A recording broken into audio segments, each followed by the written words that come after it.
Yael Ossowski with the Consumer Choice Center, the global grassroots movement for consumer choice, back with us at consumerchoicecenter.org. Yael, how goes it this morning? You know, it's good. I got to enjoy Christmas in the Carolinas, just north of you guys, up near Charlotte. So I got to enjoy, I think one day of super nice weather. Then it got cold, and it wasn't fun, but I did have a great time. Shopping, going to Bass Pro Shops, enjoying everything the Carolinas can give me. So I had a good time there. I mean, just ample selection of all different sorts of things up and down the aisles of a Bass Pro Shop at a grocery chain. I mean, things that you're not necessarily afforded where you call home, huh?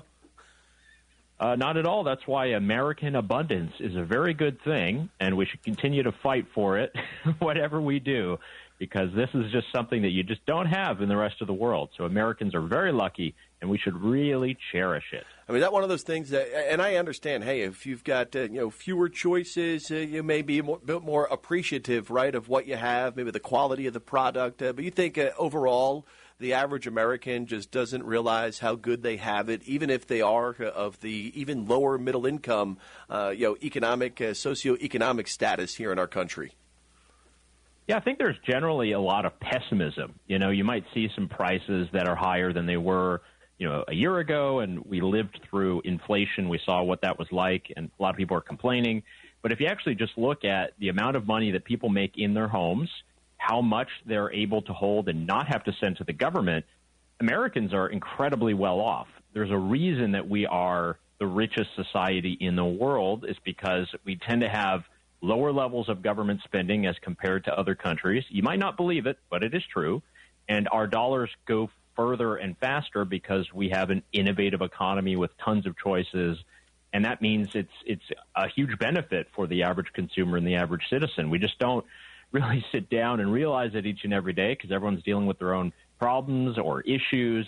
But comparatively, we are the global 1% right here in the great old U.S. of A. Well, not necessarily a terrible thing to step back every now and then, even with the headwinds that you may be facing here in a new year, maybe a credit card bill that you're going to have to pay off here from the Christmas time, to say, hey, I wonder what it looks like elsewhere around the world. Well, we've got a guy elsewhere around the world telling us that maybe we should look in the mirror, put a smile on our face every now and then, because it's not as bad as we might think it might be, despite what you hear on the news or what you might be going through on an individual basis. Grand scheme of things, yes, we've got it pretty good. Who has it better than we do here on the Grand Strand, in particular here this morning?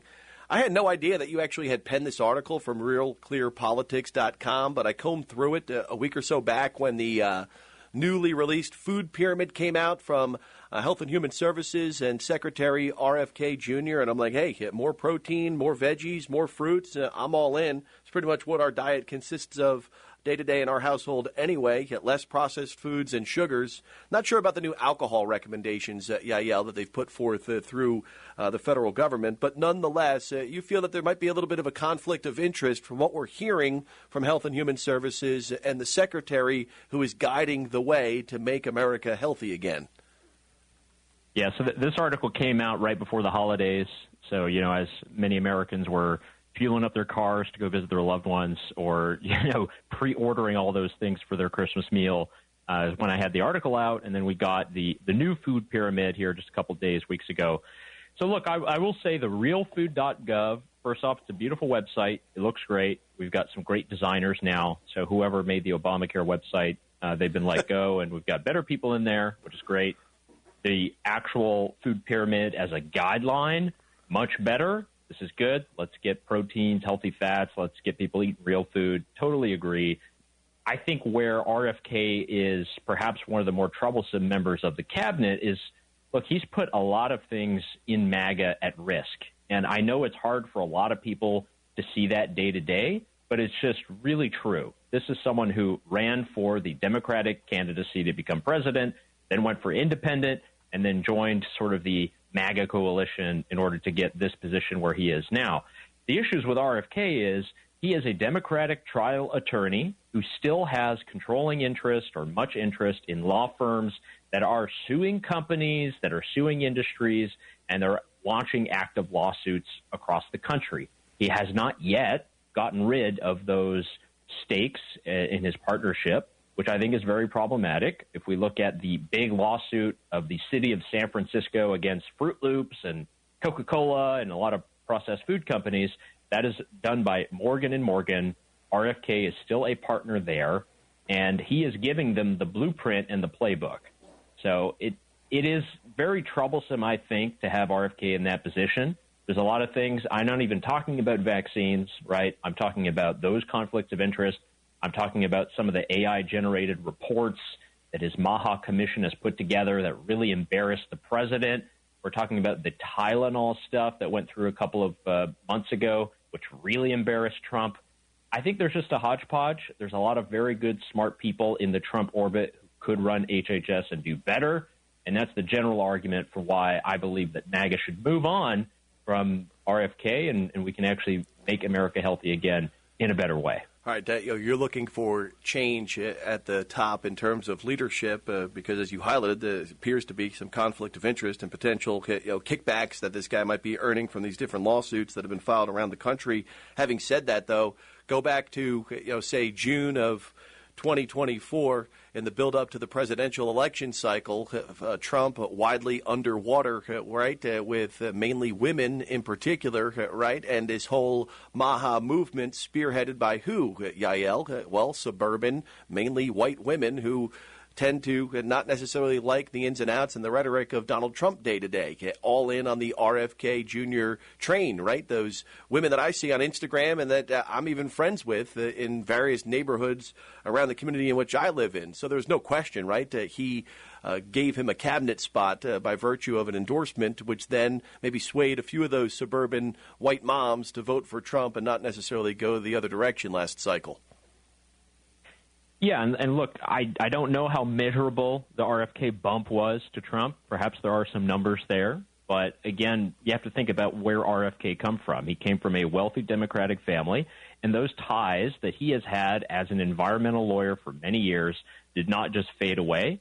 And you also have to think about, RFK coming into this position, and there is obviously a contingent of Make America Healthy Again people. That is a class of people. It is a contingent who are going to reliably vote and who are very interested in the political process. I just see that in the RFK method of doing this and translating it into policy, he's very much taking the normal Democratic agenda of depriving consumers of choice, of trying to just side everything against innovation and great things that come from the market. And that is overall just not what MAGA, it's not what Trump, it's not what Republican politics, it's not what an innovative brand of political action in 2026 should be. And I think that's the kind of core of the argument. There's a lot of things that, we're only 1 year in. There's probably going to be other stuff. I think if you look at Dr. Oz and what he's been doing with Medicare and Medicaid fraud, that's actually very good. That's probably where a lot of the bureaucratic focus should be. RFK shouldn't sit there every day and just talk about the American diet, but actually think about those $600 billion a year that we're kind of losing through some of these Medicare, Medicaid fraud programs. There's a lot there, and I just don't know if RFK is laser-focused enough on that. I'd love to see it, so maybe we'll give him a little bit of a mulligan, but still, I think there's a lot of reasons to still remain skeptical. And on the back end of that, as you highlighted, right, he still has direct interest, right, in some of these law firms that are bringing up these suits and sharing information through his role as the secretary of HHS to maybe help make their case. Would he be potentially in line to get some of those dollars should they win these suits in the future? Absolutely. Yeah, those are the agreement, and we've seen that through the financial reporting that he has had to do in his cabinet position. He said he's going to divest, but there actually is no timeline on that. So he could do it on the last day that he's secretary, and he'd still be following through. That is a thing that always happens in politics, but at least with him, it's very transparent. It's easy to follow. Anybody can look it up on any of the government websites. You can kind of look at this stuff. And this is the same organization and law firm, Morgan & Morgan, that has also launched lawsuits against whom? Oh, that's right, Tylenol and their partner company. So there's just a lot of stuff that we probably should begin to uncover that's related to this. Again, this kind of method of suing big companies to get some kind of payout is a Democratic position. It always has been a tool of Democratic Party politics. And these are law firms that mostly overwhelmingly donate to the Democratic Party and to progressive causes. So it's just yet another reason we should put a big old question mark on RFK in 2026. Yael Ossowski with the Consumer Choice Center. You can catch that commentary at realclearpolitics.com. Earlier this week, President Trump posted to his Truth Social account that he wants a credit card interest rate cap put in place as of next week. He wants to cap those rates at 10%.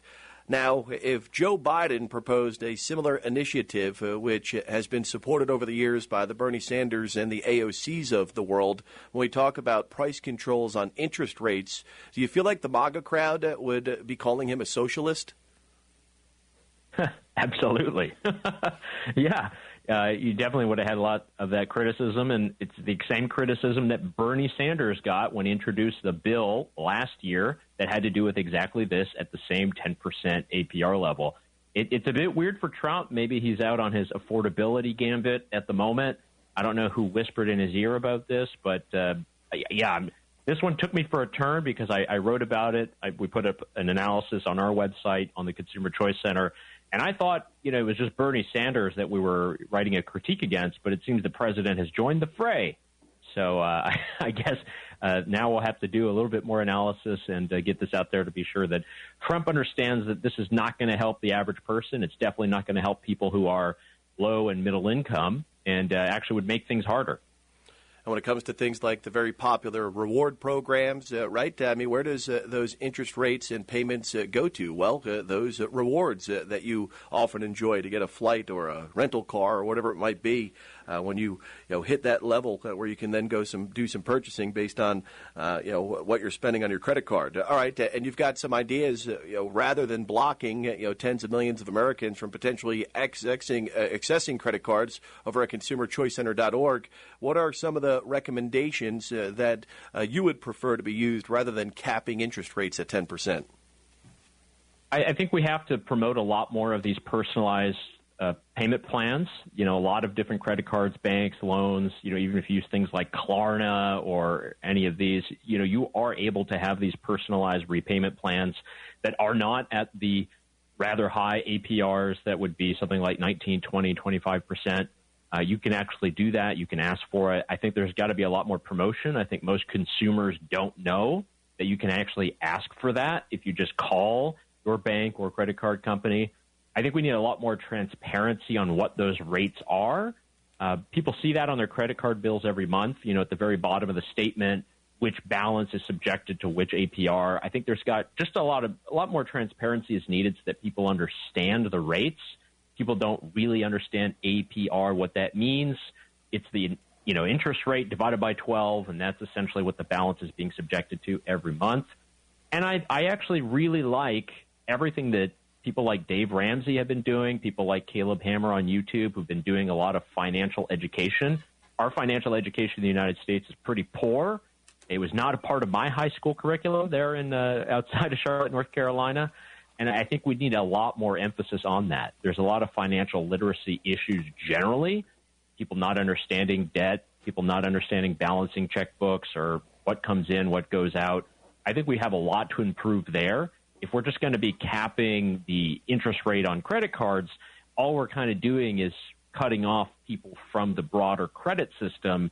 And we know from Europe, where they have very similar caps, people don't have access to credit in the same way. They're not able to afford the same life. And if emergencies happen, they don't have this vast network of credit cards that they can depend on.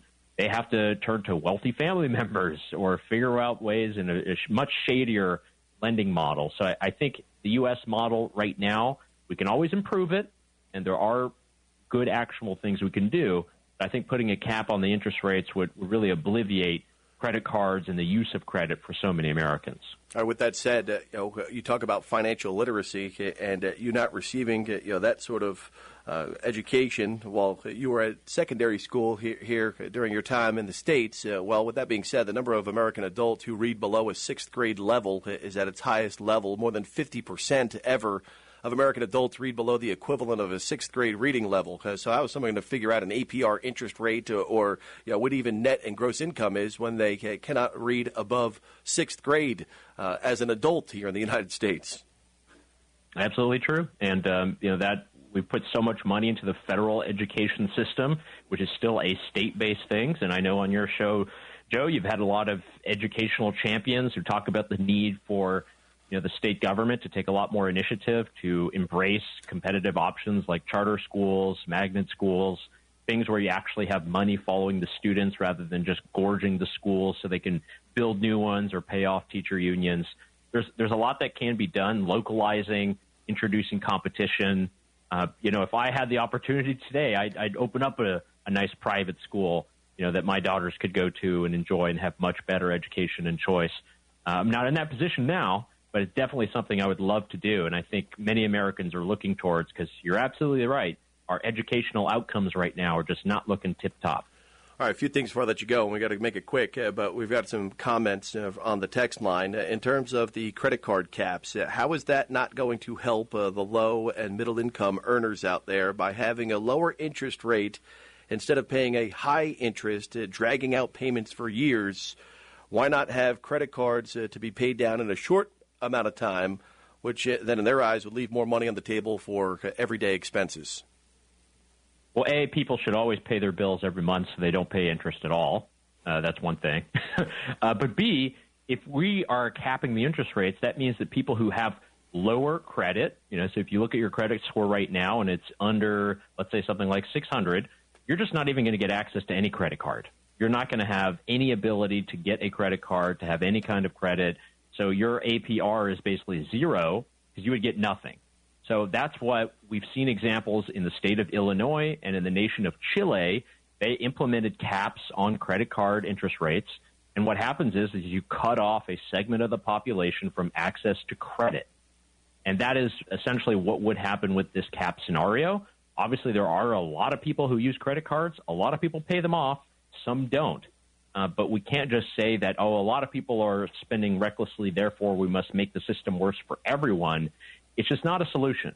And it's definitely not something that people who use credit cards responsibly would benefit from. And even those who are, as I mentioned, low credit worthiness, lower end of the scale, they're not going to have more opportunities. They're going to have less. And that means they're going to have to go to payday loan checkers. They're going to have to go figure out where they can get money on the cheap. And sometimes that's the loan sharks in the streets, as you know well from New Jersey. Yeah, Yael, as we wrap it up, one of the texters just in regards to the RFK sort of conflict right there, saying, hey, we need to sue the food companies and others who are poisoning us, whether that be pharmaceutical companies or whatnot. The point you're trying to make is the fact that RFK is tied up in all sorts of essentially backroom investments that he's been a part of for a long, long time. And while his intent may be good, this guy's going to make some money in the back end off of all this. Yeah, precisely, and it's a thing that happens in D.C. And just because RFK is a different flavor of the month and seems incredibly different and not a swamp monster, it doesn't mean that he himself is guilty. I mean, if you look at President Trump's family and his administration, there's a lot of stuff you could say about certain deals and things, and I think that's why journalism is important and criticism is important, because if MAGA is going to stand for anything, if being in charge of the American Republic is going to stand for anything, that means we have to be skeptical. And I think that should be applied to RFK or anyone else who's in the government. That's why we appreciate your insight, Yael Ossowski, always making folks think and stir up the conversation. And that's why we bring you on almost weekly here on the Hot Talk Morning Show. I know you'll be up in D.C. next week and over in New York. So let's schedule some time to call back in once you're in the States, all right? Absolutely, Jeff. All the best to you and all the listeners. ConsumerChoiceCenter.org. You can read more about those credit card interest rate caps through their website and also at realclearpolitics.com, taking a deep dive into the ties-in that RFK Jr. has with some of these big law firms that are filing lawsuits everywhere around the country, poised to make potentially millions of dollars off of these sorts of things.